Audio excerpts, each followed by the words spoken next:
All right. Hi, everyone. I'm Ashely, and this is Kim. We are brand managers here at Crystal Dynamics, and we're going to take you guys through a little presentation around brand marketing and brand strategy, which all ladders up to, how do we sell your game, right? So as you're thinking about building your game, we're going to talk you through a couple of different exercises that you can use to really focus in on how you're going to sell them to your consumers. So starting off with, we'll give some introductions. Pressure's on. Oh, you know what happened here? We were unmuting ourselves. Okay, now. There we go. Hey, all right, okay. Kim, take it away. Hi. Yeah. So introductions. One of the most important things that we're going to be talking to you about is how to find your game's brand. And so with that in mind, I'll tell you a little bit more. And identities, if you will. So I'm Kim. I'm the brand manager on Avengers. I've been at Crystal for a few years now, and I've also worked at Ubisoft on other games like Trials Rising and Anno. You may have heard of. Key differentiators, if you will, that make me special, just like how your games will make you special. That I'm queer, I have a disability, and sometimes I'm even a lady. And so all of these factors together really help in my brand because they give me a different perspective to look on things. And I'm Ashely Peabody. I'm the brand manager on Tomb Raider. So if anyone knows Lara Croft, I hang out with her on a daily basis. I have been at Crystal for a little over 2 years. Before that, I spent 6 years in various advertising agencies as a brand strategist, working on brands such as Nickelodeon, Intel, Nike, Google, Facebook, you name it. I've probably touched their brand. So yeah, we're really excited to share with you guys today kind of what we do on a daily basis. So we're going to dive right in. For today, we're going to talk about how branding impacts a game's development and commercial success. Kim will introduce everyone to the brand pyramid tool. We're going to go through a live example of the brand promise in action for Marvel's Avengers. And then we'll talk about what's on your handouts, which is utilizing the brand promise for your game. All right. So why branding matters. So first of all, again, as we're talking about things like brands and identity, the way that I think about it is that your brand is like what makes your game unique and special. The same way that personal identity is special. Part of understanding is a great way to connect with more people. The best game. And so the first standing is make your game stronger. Question help understand who you want to talk to and who you think will your game the most. And if that's you, then it's you, and other people like you. Second, branding is a really great way to improve your game, right? So the way that you think about it for brand managers like me and Ashely, we are the voice of the players that we want to speak to and also of the game itself and the brand. So in my case, the voice of all of my coworkers, the Avengers, and Ashely's the voice of Lara Croft. Yeah. So a couple of the other questions that you see here on the bottom are really things that we want to ask when we watch people playing our game so that we can communicate those to developers to help them understand what people like, what people don't like, and how to really make the best game possible. All right, brand pyramid. So this is a tool that we use when we're trying to discover and solidify our brand to ensure that we know exactly what we are, what we're working on and what we need to communicate. So the brand pyramid is made up of all of these different layers, or like the voice of the brand, the emotional benefits, the functional benefits that players will have, like how you feel when you play the game, things like that. And all of that leads up into the brand promise, which is the promise that you give on behalf of your brand to your players. So why are they going to have fun? Like, what makes your game fun and something that will stick with them for all of the hours that they'll be playing it? And so that's the most important part. So looking at more into the brand promise. So that's something we like to call the sweet spot, because this is the thing that's going to connect what your audience wants from you and your game with what makes your game different. And so a couple of things you can do, like in your handouts, is really looking at what we call the 3 C's. This is going to help you build your brand promise, which is typically done in 1 sentence. Kim will walk you through a live version of that in a second, but really diving deep and understanding who your consumer is. So a consumer or target audience, meaning this is the person that you feel is going to most love your game and buy your game. So what do they enjoy playing, about the type of game that you're creating? So looking at your genre, whether it be action adventure, open world, RPG, etc. What are they looking for from you and your brand in particular? So like for Tomb Raider, right? Everyone loves Lara Croft. Lara Croft stands for empowering women. She stands for adventure. She stands for always seeking out the truth. And so what we try to bring to the forefront for our promise is that if you are going on an adventure with Lara Croft, you're going to have the adventure of your life, right? You're going to be able to discover new things, discover new places. And so that's what we're providing to our target audience. Then looking at your company. So in this case, your product, defining what makes your game unique. What is it about your game that stands out from similar games in your genre? We'll talk about that a bit more under competition.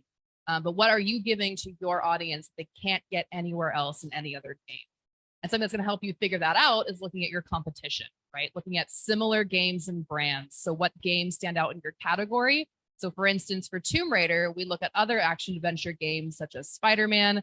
I see someone wearing a Ghost of Tsushima shirt here in the front row. That is also one of our competitors. Looking at Assassin's Creed Valhalla, Horizon Zero Dawn, looking at what they do well, how they stand out, how successful they are at selling, and then being able to look at ourselves and say, okay, how does Tomb Raider stand out? What are we giving them that they can't get from Spider-Man or that they can't get from Horizon Zero Dawn or Ghost of Tsushima?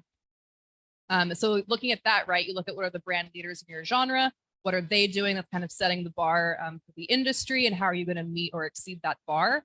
And then additionally, what are some success threats that other games pose to your game, right? So for example, Ghost of Tsushima is I'm just gonna keep coming back to this, right? Beautiful open world. It's all about exploring and the sense of wonder. Tomb Raider is very similar, right? So what are we giving in that sense that you can't get from Ghost of Tsushima? And if you can position your game in that way, it's going to help your game stand out, right? And so if I'm your audience and I'm having to choose between Marvel Spider-Man or Tomb Raider, right? What are you telling people that they're going to get from you that they're not going to get from the friendly neighborhood Spider-Man?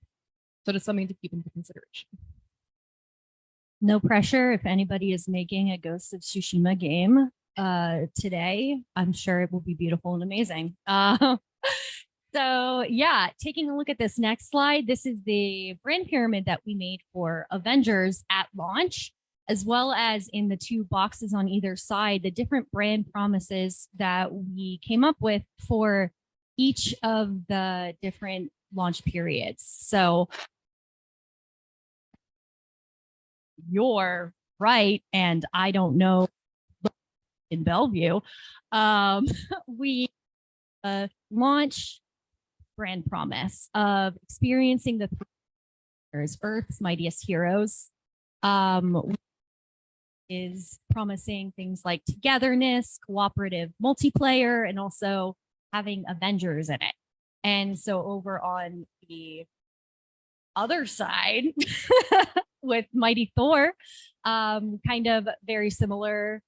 The Zoom box is in the way, but the Mighty Thor is an unstoppable force that all players will want to experience. So a little bit different, right? Still all players there, that multiplayer element, but also more inclusive and very empowering. So thinking through things like that, and if you can read any of the tiny text in there, like thinking through what words resonate with you. I know our differences making stronger is in there somewhere as well, which is very important. That's really how you define why your game is special. So in our case, obviously, our differences make us stronger is a huge part of Avengers, especially with Ms. Marvel's story. But in general, I think it's something that I've really internalized as well, and that will really make anything that you do shine. And you can see too, I know this is small, but how each of these are more like building blocks to get you to that brand promise, right? So each section has its own sentence that builds on top of each other. So look, the superhero gaming experience and a world that you will want to be a part of for years to come. So if we're looking at a superhero gaming experience and we know Avengers, like Kim was saying, and our values, something that is very much a part of the Avengers DNA is our differences make us stronger. So that's how you can see how you level up to get to the brand. All right, next we have an activity for you guys. So I hope you are ready. So the trailer that we will be playing of the Mighty Thor, actually, I think may or may not be live yet. So no secret. And yeah, so as you're playing this, I'll play it on the mouse. I have a mouse, you guys. So as you're looking through this, I want you to think about what the brand promise is listed above, and something that us brand managers have to do a lot. What can you take out of this trailer and the messaging without taking out that brand promise? So we'll play it in a second.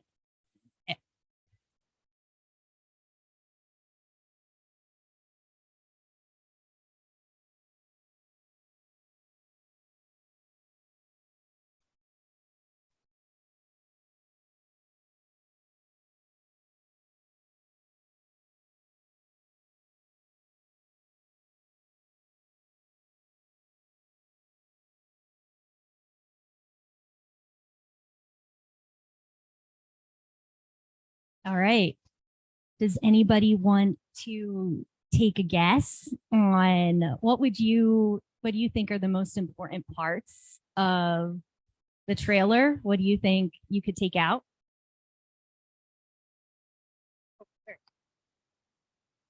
Coming into the crowd. It said both new and old players can experience this, so it can rope in everyone. That's really good. Visuals are pretty important. Okay. Anyone else? No. Yeah. People in chat right now. I see some numbers popping up. Let's see what chat says. Oh no, my microphone's cutting out like crazy. That's not what I wanted to hear. Sorry, guys. Sorry, everybody.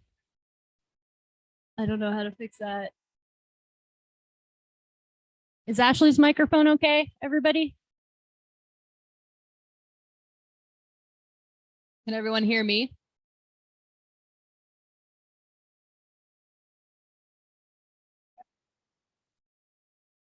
I'm so sorry, everybody. Okay. Well, on that note, all really great answers, all very true and correct answers. So I'm going to play the 15-second version of this trailer, and then you can see what we decided we could cut out.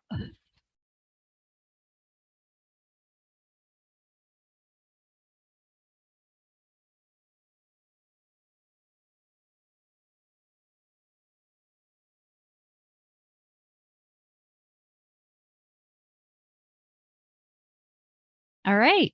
So we decided that the first part of that, definitely the part that was the major part of the brand promise, was really important, but towards the end, there was a whole other section that was kind of also very much about like empowerment and playing together and things like that, that we liked and we included on the longer trailer, but we felt like we could take away without taking away the brand promise. So things like that are things that as brand managers, Ashely and I are thinking about all the time as we're looking at what is making our game special and how we can best make sure that we're showing those things off to the world.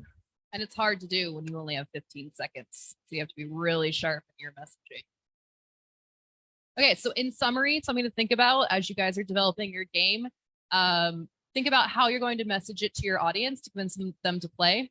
Utilize the brand pyramid and brand promise to help you craft this message. And your brand promise, like we talked about earlier, should encapsulate your game's uniqueness in a way that resonates with your audience. So they should feel a connection to you and your game as soon as they see the promise. Because it is the offering that will resonate the most with your audiences. So it's something that's going to hook them and bring them in and make them want to play your game. That's it. Questions? Yeah.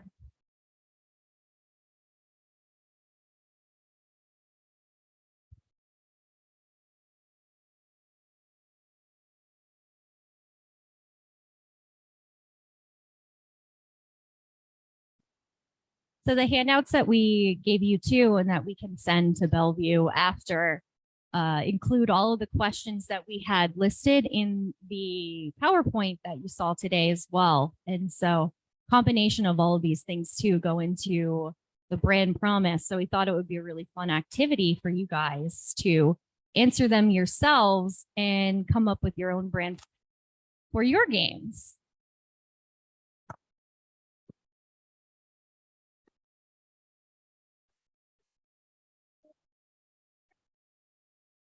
That's a great question. So what's your favorite part of your job? I think for me, I've worked on Avengers as well as Tomb Raider. And I think for me, it's really exciting to be part of these great entertainment IPs that bring so much joy and connection to people. I especially really love the storytelling behind video games. I actually have a degree in theater, and so I get to use that kind of on a daily basis when thinking through not only our marketing messaging, but looking at, you know, the stories in our games and how they come to life and really helping to make video games an art form. Well, you can. I like coming away every day and seeing my coworkers, the Avengers. Not to brag or anything, but for me, it's just so cool that I'm able to work on a brand that everybody loves so much. And it really makes me feel like, you know, I can speak to a lot of different people all over the world. And I'm very excited about that. Yeah, I've been doing this not just at Crystal, but in brand marketing and other places for 8 years now. And it never gets old seeing your work go live. It never gets old. That's the best part.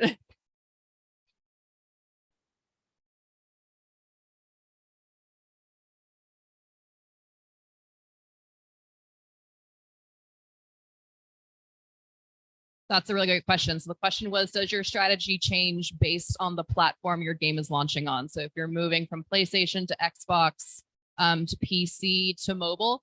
So in general, no, the strategy should encompass all platforms. Here at Crystal, we don't typically touch mobile games. That's handled by a different department at our publisher, but they do check in with us because we are, for Tomb Raider especially, right? We own the franchise. So we help them make sure that whatever their strategy and messaging is going to resonate on mobile as well. But in general, no, the strategy should. What I will say from the live ops side too, since Avengers is on a lot of different platforms and live ops is, you know, you're not just launching a game, you're launching a game and adding new stuff to it for years and years and years.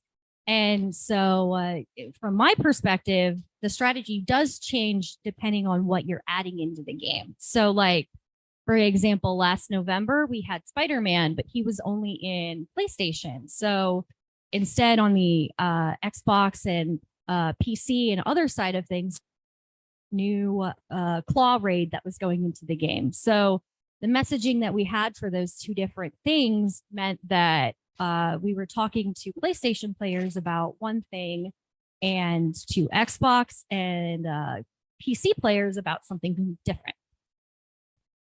Yeah, and just to piggyback off of that, Kim makes a great point. So I typically handle launch games. So once a game launches, I kind of roll off of it and move on to something else where it's live ops, right? So the strategy across platforms doesn't change, but to keep adding in additional content, messaging strategy might change. Versus strategy.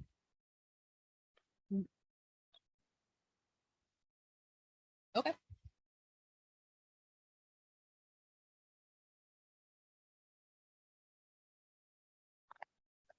Ooh.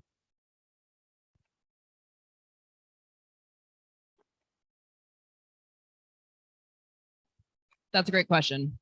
I will try to answer that short way because there are a lot of people.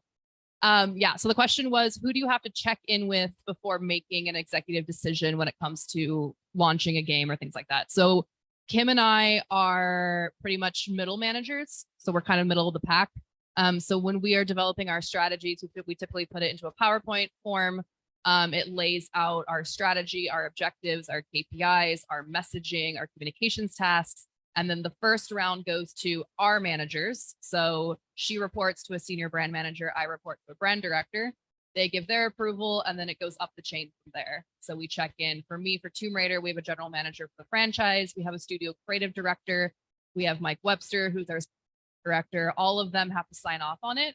And then it goes to our head of studio for final sign off. Yeah.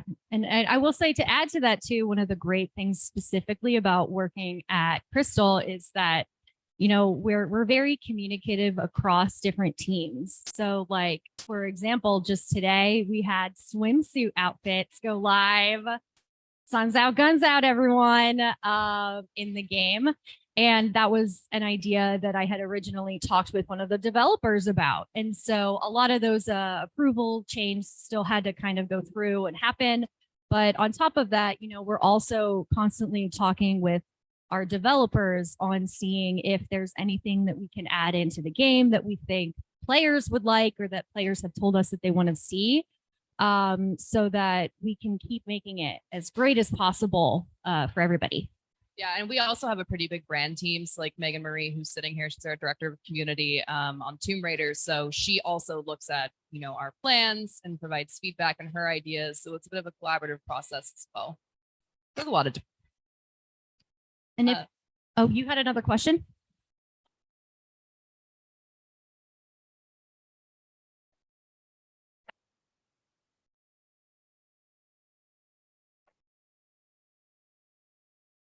Okay, so her second question is, how do we measure how well video performs, which is also a great question. That's where, and Ashely mentioned this, but didn't define what it was. So here we go. Sorry, Ashely, no shade. But usually when we're building a strategy, we have objectives, and we have KPIs, key performance indicators. And so those are like specific numbers that we want to see for every asset, you know, every video or picture that we put out into the wild. So for something like a video, it'll be, you know, the number of views that we get on it, or Megan will help us understand the number of people engaging with it on social media or things like that. And so, yeah, for those numbers before it goes live, and then kind of tracking and seeing how our success does is really important there. You can also, sorry, what we see, look at you doing.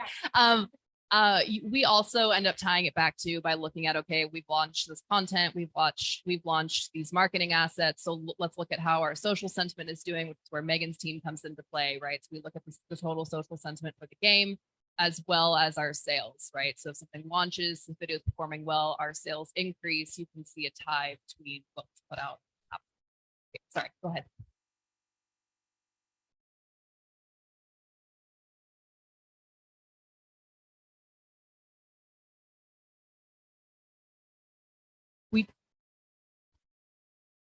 We definitely look at ROI. That tends to be more of an objective, but the KPIs definitely have to help support that ROI, right? So if we know we want to make 7.5 million on something, right? that means this marketing asset needs to bring in this amount of money to help us reach.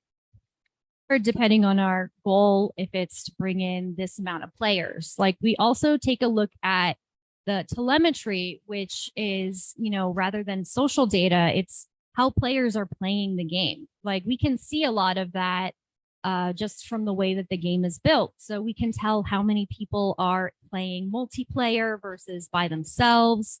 We can tell all sorts of cool stuff. How long they've played the game, how many hours, how many aim enemies they've killed.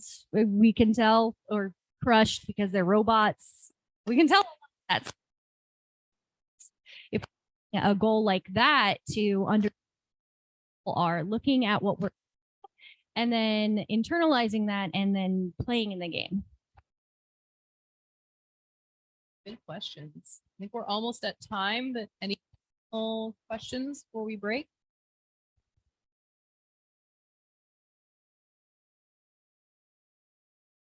So the question was, brand promise do you take for? So that's what's fun about this job, is that this is where the creativity comes to play. It's that there really is no general brand promise. So it's not copy and paste into a template.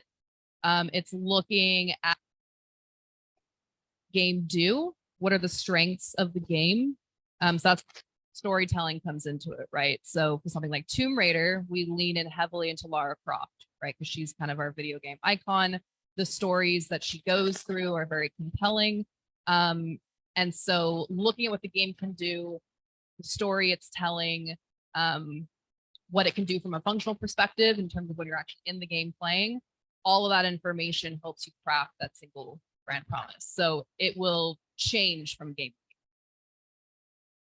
Are they open, by the way, for Bellevue? If you have any questions over there and my mic hasn't cut out dramatically, we can, wait a couple seconds if you want to type anything in. But otherwise, thanks, guys. You guys have been great. Okay. Everybody at Bellevue already a brand expert. Our presentation was a huge success. Congrats on your degree in branding. All right. Thanks, guys. Thank you.